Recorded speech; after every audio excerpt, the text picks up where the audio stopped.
Assalamualaikum warahmatullahi wabarakatuh.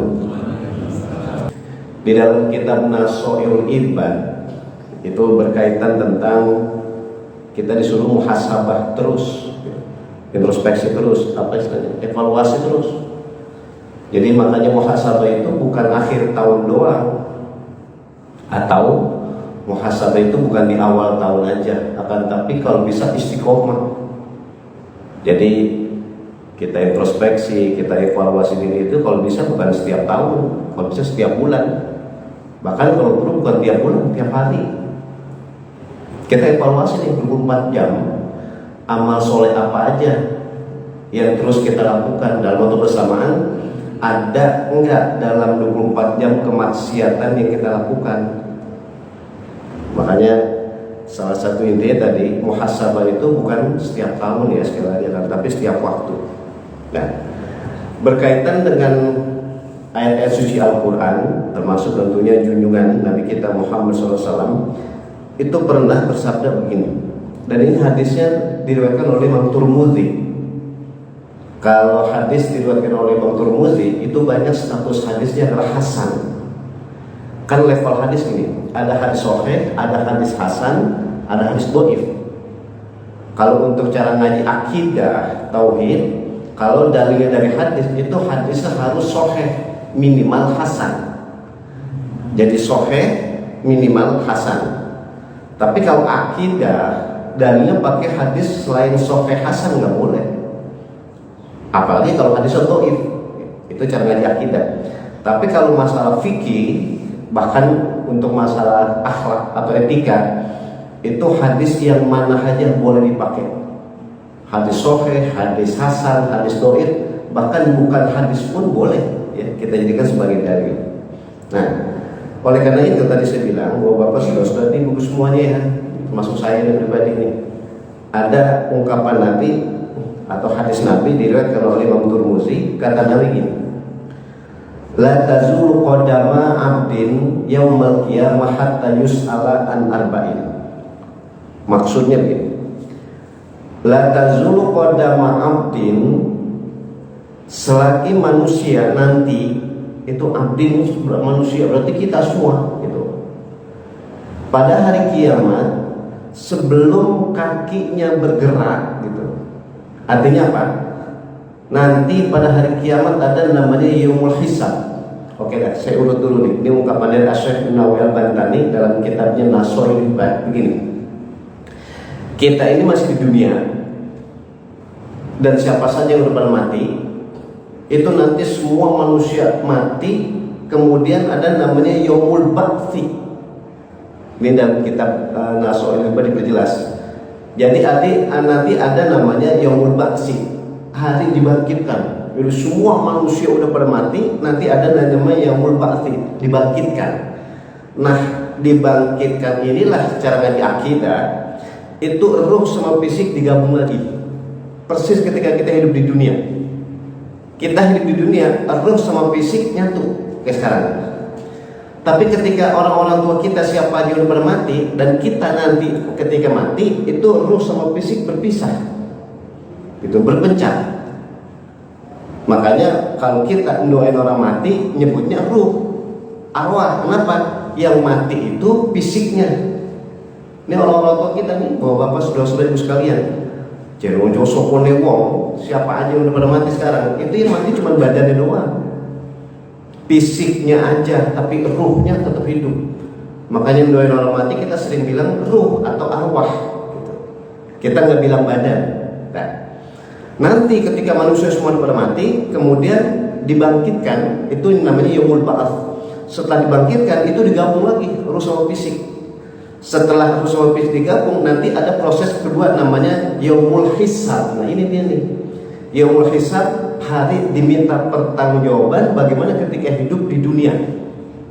Nah, ini saya coba aktualkan nih, kita kondisiin.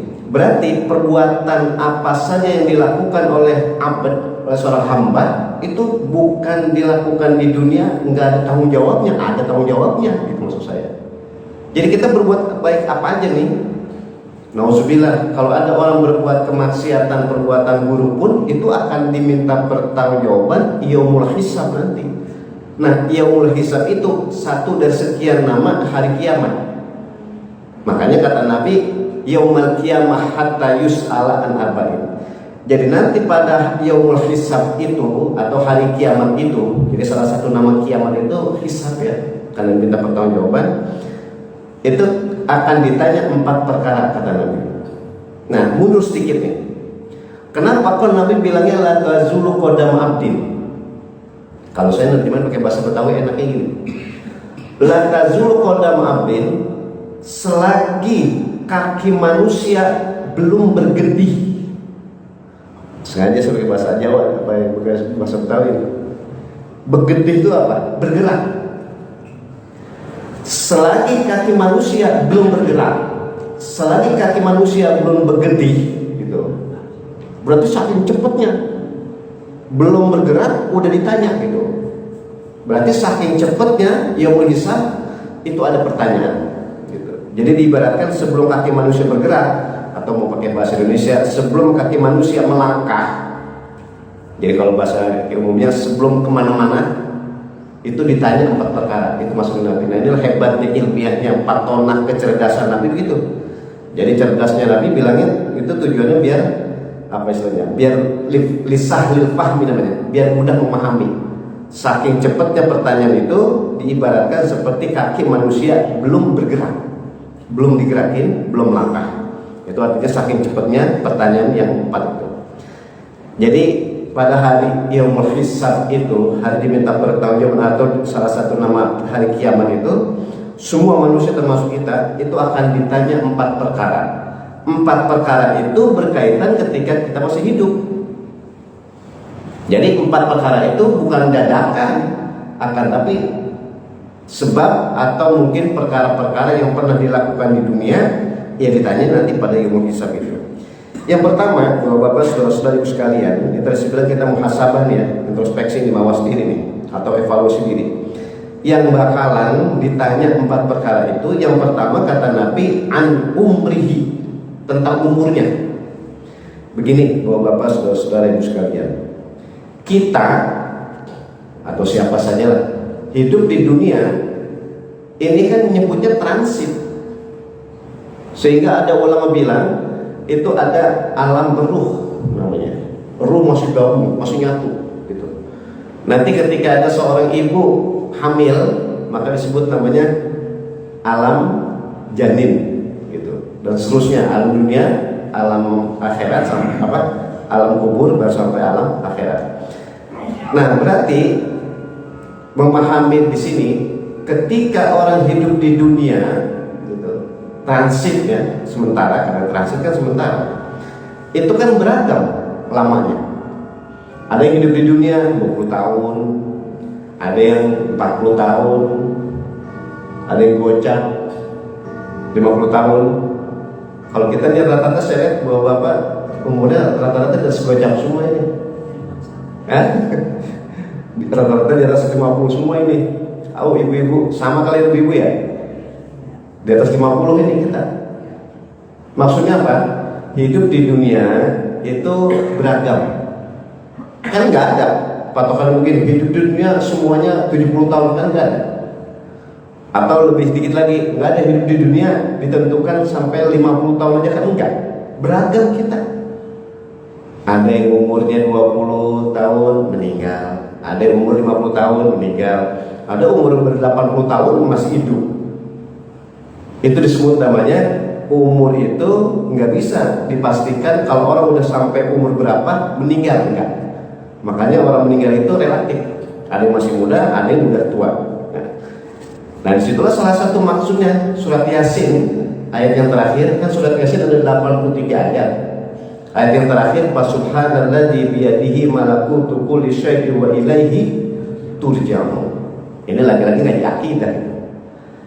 Jadi akhir surat Yasin ayat yang ke-83 itu bicara masalah kematian. Karena kematian, makanya orang mati itu nggak ada patokannya umur berapa baru mati, enggak.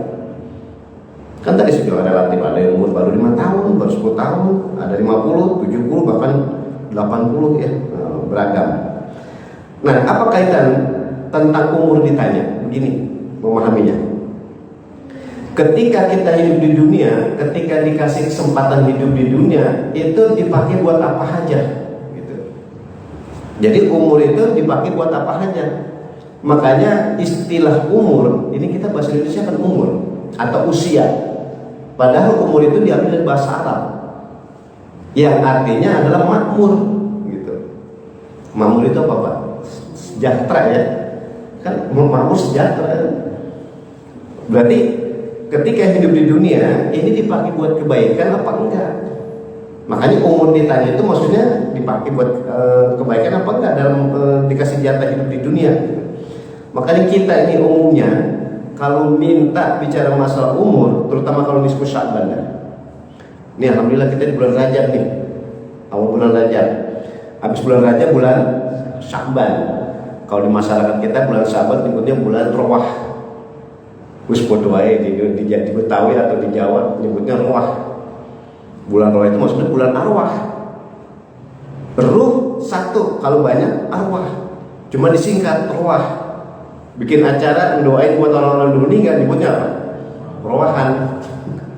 Kayak kemarin Maulud nyebutnya jadi muludan. Bahkan di Jawa dulu saya termasuk pribadi itu orang-orang di Jawa itu nyebutnya bukan muludan tapi pakai T, mulutan. Ya wis bodoh aja. Itu bahasa ya, bahasa Arab di Indonesiain kemudian di daerahin. Makanya tadi ruah asal kata tadi arwah atau ruh, jadi ruah. Acara yang namanya ruah. Nah, kembali tadi nih. Jadi ketika kita hidup di dunia, ini akan ditanya itu ya. Semuanya ketika hidup di dunia itu dipakai buat apa aja. Makanya kalau masalah umur, kita itu minta tambah umur, enggak ada yang nyebut angka. Makanya tadi saya istilahkan kalau nisfu Sya'ban itu biasa baca Yasin 3 kali. Itu ada doanya, dan doa di antara doa itu adalah minta dipanjangkan umur. Ternyata judulnya apa? Minta dipanjangkan umur. Enggak nyebutnya ditambahin umur. Kesannya kalau ditambahin umur itu pakai angka. Tambahkan umur 2 tahun aja lagi, kan enggak ada. Pada orang berdoa nisfu Sya'ban, tambahin umur 5 tahun aja lagi, kan enggak ada. Akan tapi nyebutnya apa? Minta dipanjangkan umur. Ternyata menariknya yang minta panjang umur bukan yang muda doang, yang tua pun minta panjang umur. Nah ini yang dimaksud namanya secara analogi kias, yang namanya umur itu adalah makmur. Makanya kalau ada orang masih muda meninggal, tapi ketika dia hidup banyak amal solehnya, itu berarti umur berkah. Masih muda meninggal tapi amal solehnya, ibadahnya bagus, berarti umur yang berkah, itu yang makmur gitu. Meskipun nggak lama hidup di dunia tapi amal solehnya banyak. Kalau kita pengennya udah angkanya banyak, amal solehnya banyak, itu yang kita pengen. Itu yang dimaksud oleh Nabi, sebaik-baiknya manusia begitu, umurnya panjang, amal solehnya juga banyak gitu. Nah ini kita pengen, sehingga tadi ketika baca doa itu diantaranya untuk masalah umur, bukan tambah, akan tapi panjang umur. Nah, kesimpulannya ini bapak-bapak, saudara-saudara sekalian, nanti sekali lagi yaumul qiyamah atau nama spesifiknya yaumul hisab itu akan ditanya tentang masalah umur. Yang kedua, kata Nabi kita Muhammad SAW, nanti pada yaumul hisab atau hari kiamat ditanya tentang an malihi, tentang hartanya. Masya Allah bapak-bapak, saudara-saudara, gini, kalau bicara masalah yang kedua nih. Jadi yang pertama ditanya tentang umur, yang kedua ditanya masalah harta. Ternyata umat Nabi kita Muhammad SAW termasuk kita ini di antara ujian yang terberat, bukan terberat, di antara ujian yang terberat. Kan ujian kan banyak, berat. Tapi di antara yang terberat adalah diuji melalui harta, gitu. Jadi kita ini diuji melalui harta, sehingga kata-kata manusia kita ini diuji melalui harta. Bukan yang diuji itu yang miskin doang, bahkan level ke bawah dikit fakir. Kan kalau fakir lebih rendah, Makanya di dalam ayat, di dalam Al-Quran, ketika bicara orang-orang yang berhak menerima zakat, kan nyebutnya fakir dulu. Innamas shadaqat lil fuqara wal masakin. Jadi fakir dulu, baru miskin. Jadi levelnya orang fakir itu lebih ya ketimbang orang miskin. Maksudnya lebih susah fakir ya. Setelah fakir baru miskin. Nah, yang tadi saya maksud bahwa Bapak saudara-saudari sekalian, jadi harta itu ujian yang terberat atau ujian di antara ujian yang terberat buat kita. Yang dimaksud ujian itu dalam segi harta bukan karena miskin aja, bukan fakir aja, orang kaya pun diuji gitu. Jadi ujian itu bukan orang miskin doang, orang kaya pun diuji. Cuma model ujiannya yang beda. Gini, kalau orang miskin diuji ketika hartanya yang sedikit, hartanya nggak banyak, kira-kira dia bisa tabah, bisa sabar untuk nggak minta-minta kagak? Ini penting nih. Kenapa kok bahasanya orang miskin atau orang fakir itu ketika sedikit harta tapi tabah sabar? Salah satu contohnya nggak minta-minta. Sebab minta-minta itu perbuatan yang hina, perbuatan yang dikecam dalam Islam. Oh, ini sokono wong itu. Sopone wong minta-minta dikecam, dihina oleh Islam. Makanya kalau pengemis, kalau kata-kata pengemis kan profesi. Siapa aja kalau pengemis itu dihina, dikecam dalam Islam. Itu adalah orang yang merusak martabatnya, orang yang merusak harga dirinya, orang yang merusak kehormatannya, itu pengemis. Makanya pengemis itu harus diberantas, pengemis itu harus dihilangkan. Ternyata banyak kasus pengemis itu jadi profesi. Padahal di dalam Islam, dalam situasi tertentu darurat, dia kalau nggak minta mati, maka boleh minta.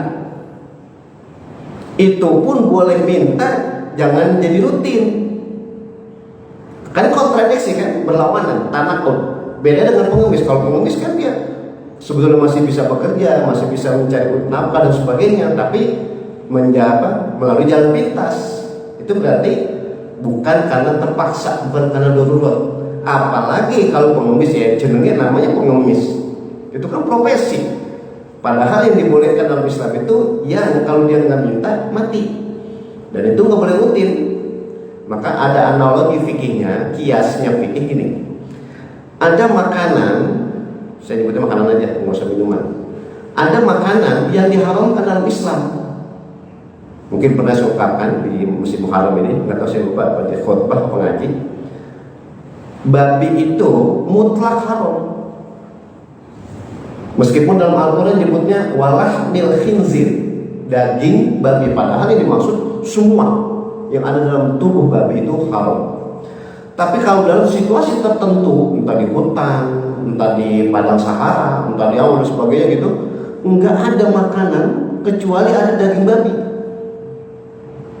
Ya entah statusnya masih hidup atau udah bangke, maitah. Yang asalnya haram, tapi kalau dia nggak makan mati, maka boleh dia makan. Itu pun bolehnya tanda kutip, sekedar nggak mati, gitu.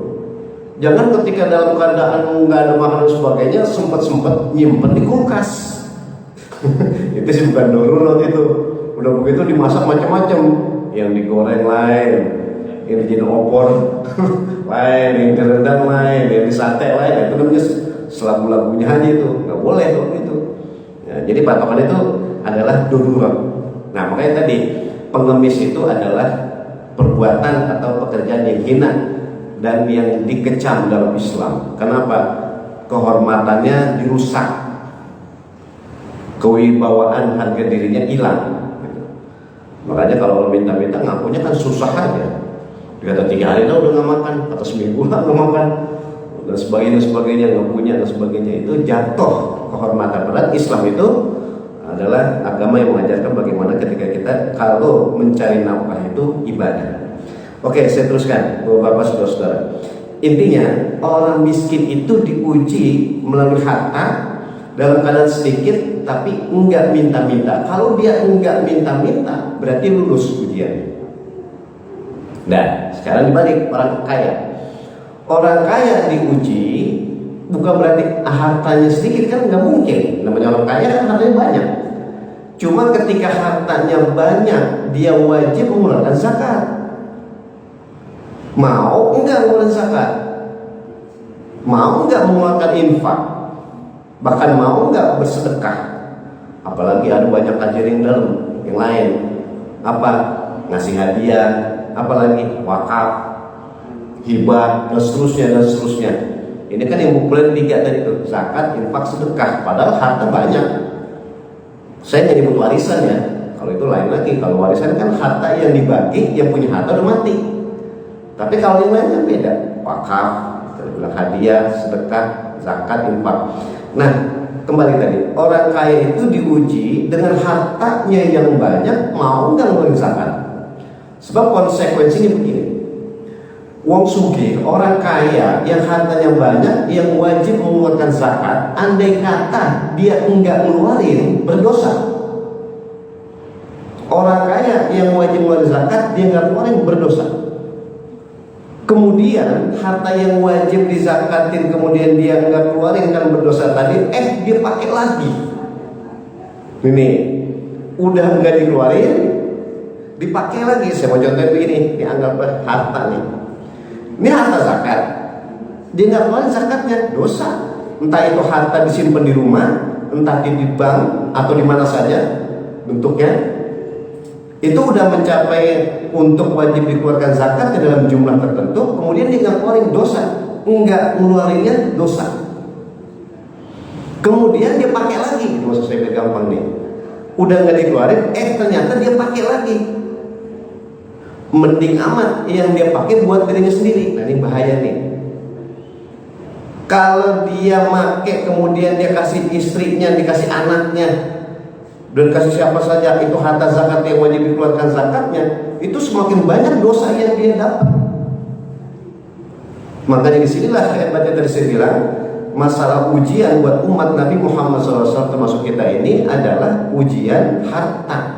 Dan ujian harta bukan berarti yang miskin doang, yang kaya pun diuji. Makanya orang kaya yang wajib mengeluarkan zakat, kalau dia keluarkan zakatnya berarti dia lulus.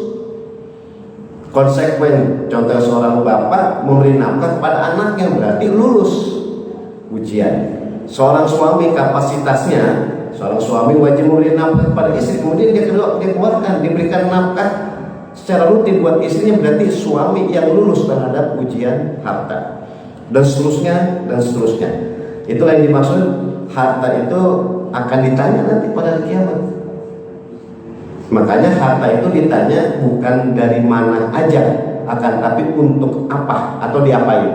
Makanya kalau harta ditanya 2, dari mana dan buat apa. Kenapa kok ditanya 2? Begini memahaminya. Kan bisa aja ada orang dapat harta dengan cara yang halal, dapat harta yang halal, ternyata dia pakai buat maksiat. Kan sayang gitu. Boleh mencari nafkah dengan cara yang halal, ternyata dipakai buat maksiat, macam-macam lah. Apa buat mabuk-mabukan, apa buat judi, apa dibuat berzinah dan sebagainya. Hartanya bener, dapatnya dari halal, tapi pakaian dipakai buat kemaksiatan. Atau dibalik, hartanya dapatnya dengan cara yang haram, tapi dia pakai buat kebaikan, itu enggak jadi halal. Boleh mencuri contohnya, boleh ngerampok, boleh korupsi, itu kan haram. Kemudian dia pakai buat kebaikan, nyumbang ke masjid, nyumbang ke panti asuhan, memberi kepada fakir miskin, itu enggak ada pahalanya. Makanya tadi harta itu ditanya 2, dari mana dan untuk apa. Makanya tadi saya bilang bahwa bapak, saudara-saudara, ibu-ibu sekalian, ini buat kita nih muhasabah. Berarti harta itu salah satu ujian di antara ujian yang terberat bagi umat Nabi Muhammad SAW. Yang miskin diuji, ya bisa nggak tetap jaga kehormatannya.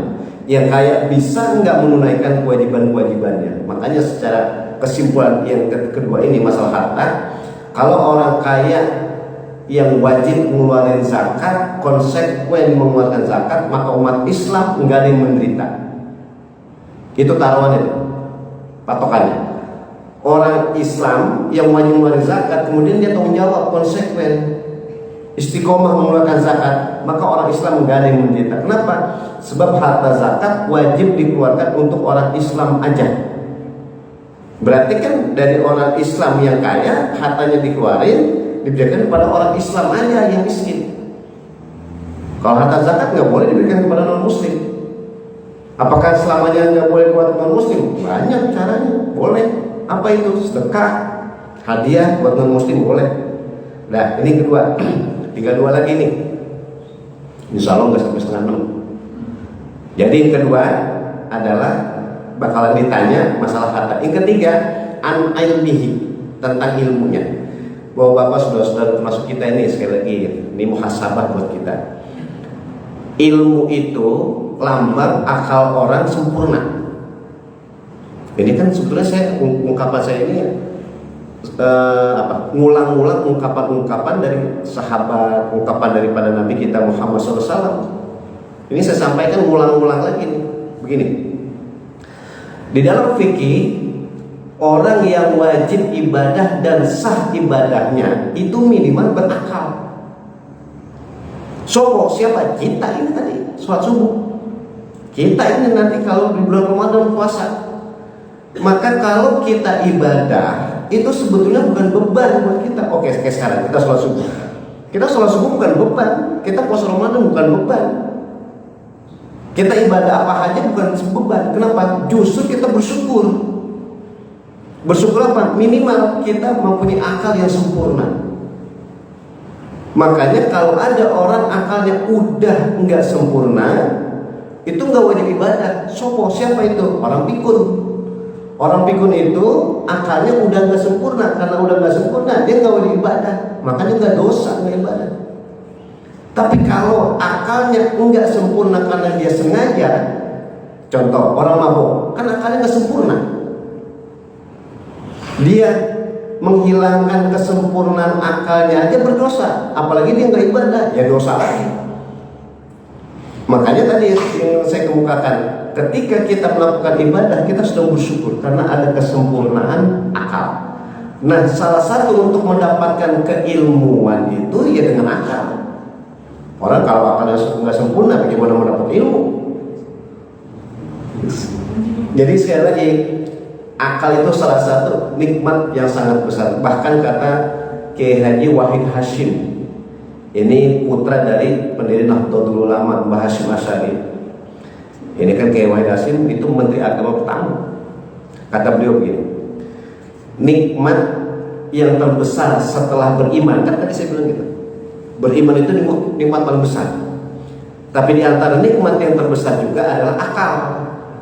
Makanya ngaji fikih, untuk sahnya dan wajibnya orang ibadah itu harus akil, harus berakal. Sehingga digandinglah setelah akil baru balik.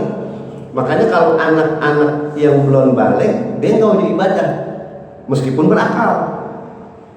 Kan berakal, tapi belum balik, belum wajib ibadah. Tapi kebalikan, orang yang udah pikun, akalnya udah nggak sempurna, kan udah pasti balik, juga nggak wajib ibadah. Kalau yang belum balik, akalnya sempurna, nggak wajib ibadah. Yang udah balik, berarti kan orang pikun rata-rata tua, tapi akalnya udah nggak sempurna, nggak wajib ibadah.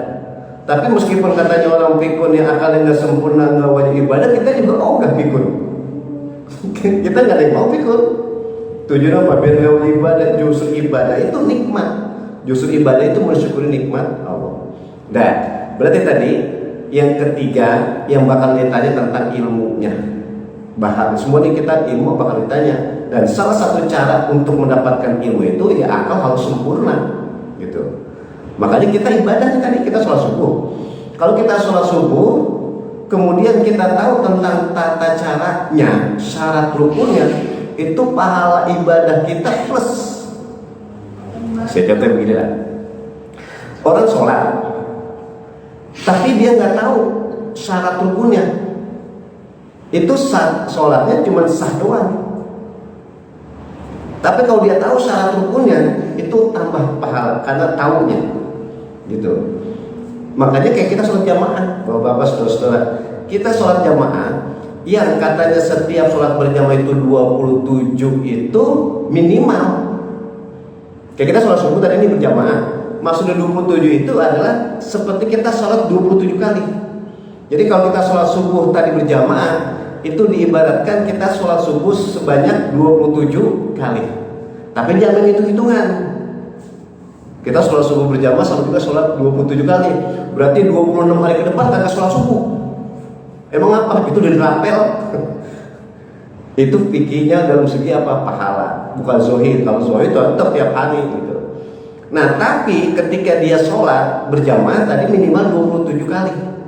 Tapi ketika dia sholat, dia tahu syarat rukunnya, kemudian di sedikit banyak tahu apa yang dia baca, arti daripada Al-Fatihah, kemudian di sedikit banyak bagus ilmu tajwidnya, meskipun belum komplit, itu pahalanya tambah lagi gitu. Jadi semakin banyak dia tahu karena ilmunya, maka semakin banyak juga pahala yang diperoleh ketika melakukan ibadah.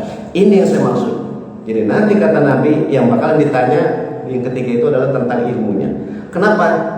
Tidak ada jaminan orang berilmu itu pasti dipakai buat kebaikan. Makanya cara ngaji ilmu tasawuf ini, bapak saudara, ini cara ngaji tasawuf ya. Apa yang kita miliki itu bisa jadi baik buat kita, tapi tidak menutup kemungkinan apa yang kita miliki justru buruk buat kita. Saya ulangi, apa yang kita miliki bisa jadi baik buat kita, tapi dalam waktu bersamaan apa yang kita miliki ada potensi juga jadi buruk buat kita. Ilmu itu hakikatnya bagus, gitu maksud saya. Ilmu itu hakikatnya bagus. Ilmu apa aja bagus aslinya. Tapi kalau ilmu itu dimiliki oleh orang yang tujuan berbuat baik aja, itu salah satu tadi menjadi kebaikan buat dirinya. Tapi bisa jadi ada keilmuan yang bagus, tapi yang memiliki orang yang enggak bagus. Akhirnya dengan ilmu itu dia pakai buat maksiat. Itulah yang disebut dengan tadi, yang kita miliki belum tentu baik buat kita. Makanya kalau ada orang berbuat maksiat dilakukan oleh orang bodoh, itu efeknya enggak terlalu luas, enggak terlalu banyak. Tapi kalau kemaksiatan dilakukan oleh orang pinter, itu efeknya, pengaruhnya luar biasa. Makanya di beberapa kesempatan kemarin, termasuk di pengajian kampung, saya bilang itu kalau koruptor itu nggak ada yang bodoh. Kalau bodoh dia kayak ngerti, dia nggak bisa korupsi. Makanya korupsi itu orang pinter. Lah kalau orang bodoh, makanya saya istilahkan kalau di masyarakat kita ini yang biasanya korupsi itu punya jabatan. Tapi kalau RT RW sih mudah-mudahan kagak ada korupsi. Duitnya kagak ada. Yang ada itu lurah ke atas, apalagi anggota dewan, itu potensi banget, peluang banget. Berarti kesimpulannya ilmu itu bakal ditanya dipakai buat kebaikan apa justru dipakai buat kemaksiatan. Nah sekarang yang terakhir, bapak-bapak, saudara-saudara, kata Nabi kita Muhammad SAW yang bakalan ditanya nanti adalah anjasadihi, tentang fisiknya. Ini kita semua kemarin tanggal 1 ya, pas 1 Januari saya diundang mengisi pengajian tentang masalah diminta pertanggungjawaban tentang kehidupan kita nih sekarang nanti pada hari kiamat. Itu secara spesifik banget, secara khusus saya bilang itu kenapa fisik kita ini nggak boleh dikemana-manain. Aslinya fisik yang ada sama kita ini bukan hak milik, akan tapi hak pakai. Itu kesimpulannya. Ini fisik nih dari ujung pala dan ujung kaki yang dari Allah berikan kepada kita statusnya hak pakai aja, bukan hak milik. Makanya kata Nabi nanti fisik kita akan diminta pertanggungjawaban, dipakai buat apa aja, atau kalau nggak ada dikemanain. Makanya ulama fikih mengambil kesimpulan mendonorkan anggota tubuh yang paten haram hukumnya. Yang paten ya, mata, ginjal, jantung dan sebagainya nih yang melekat dalam tubuh kita, yang paten katanya haram. Meskipun katanya buat obat atau mungkin buat mencampur apa istilahnya didonorkan buat orang tuanya atau buat anaknya atau buat saudaranya, tetap haram, nggak boleh. Kalau ada orang sakit ya kita obatin sesuai dengan kemampuan kita, ikhtiar. Tapi kalau cara yang kontradiksi berlawanan dengan agama nggak boleh. Makanya bisa jadi menurut medis benar dan bisa, tapi belum tentu benar dan bisa menurut syariat. Nggak boleh berlawanan. Kalau kata kesehatan, kalau kata kedokteran, bisa ini dicangkokin, bisa ini didonorin. Tapi kalau kontradiksi berlawanan dengan syariat, nggak boleh. Harus kita utamakan syariatnya. Makanya fisik kita ini cuma hak pakai, bukan hak milik.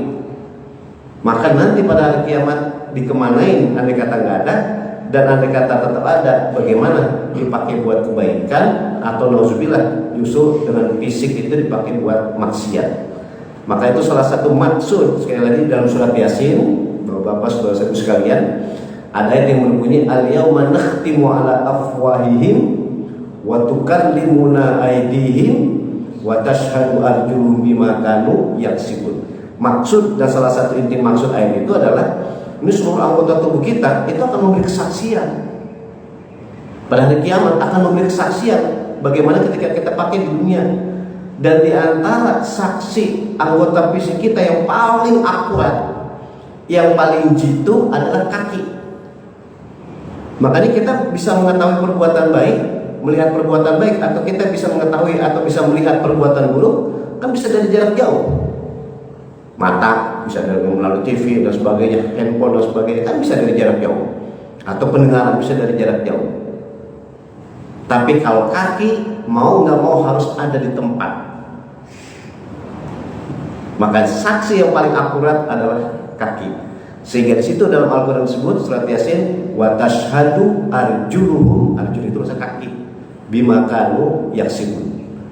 Nah itulah bapak-bapak saudara-saudaraku sekalian. Jadi intinya nanti saking cepatnya manusia termasuk kita yang akan diminta pertanggungjawaban bagaimana di dunia itu, ketika ilmu hisab ditanya 4 perkara. Yang pertama tentang umur, bagaimana berapa lama hidup di dunia dipakai untuk kebaikan atau tidak. Yang kedua tentang harta, yang tadi itu orang kaya diuji, orang miskin juga diuji. Yang ketiga ilmu, dan yang terakhir adalah fisik. Oleh karena itu dalam muhasabah yang saya bilang harus setiap tahun, cuma kita kondisin aja nih, saya coba aktualkan aja karena kita masih berada di bahkan di minggu pertama tahun 2025 ini kita terus berdoa, kita muhasabah, kita ikhtiar, kemudian kita berdoa. Mudah-mudahan Allah selalu memberikan taufik hidayah kepada kita semuanya. Amin ya rabbal alamin. Baik bapak-bapak, saudara-saudara sekalian, ini secara umum yang dapat saya sampaikan yang kaitan dengan masalah muhasabah ya. Entah kita muhasabahkan karena awal tahun, entah kita muhasabahkan karena kita berada di awal-awal bulan Rajab. Dan tadi saya bilang kita muhasabah, introspeksi ya, evaluasi diri itu kapan aja. Mudah-mudahan